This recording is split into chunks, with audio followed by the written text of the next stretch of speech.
Hello, আসসালামু আলাইকুম। প্রতিদিনের মতো আজকেও আপনাদের মাঝে নতুন একটি ভিডিও নিয়ে হাজির হলো প্রাণী জগৎ আর যে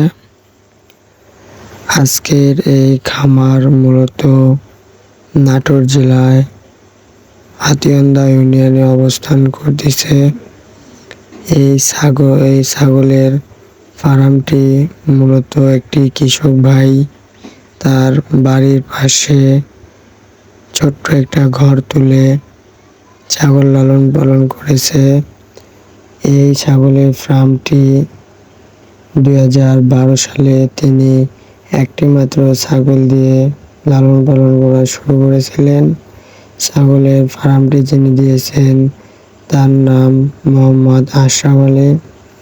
তিনি যখন একটি ছাগল দিয়ে ছাগলের ফার্মটি দিয়েছিলেন তখন তাকে নিয়ে অনেকে হাসি ঠাট্টা মজা করেছেন।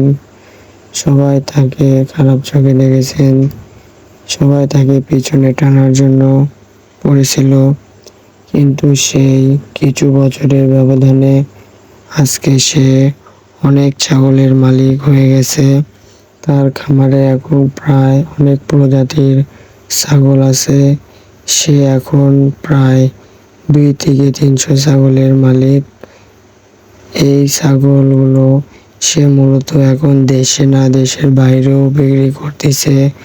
তাই আমি আপনাদেরকে বলতে চাই, আপনারাও যদি এমন ছাগলের ফার্ম দিতে চান তাহলে অবশ্যই এই ভাইদের সাথে যোগাযোগ রাখবেন। যোগাযোগ রেখে ছাগলের ফার্ম দেবেন এবং ফার্ম দিলেই হবে না, নির্দিষ্টভাবে ঘর তৈরি করতে হবে।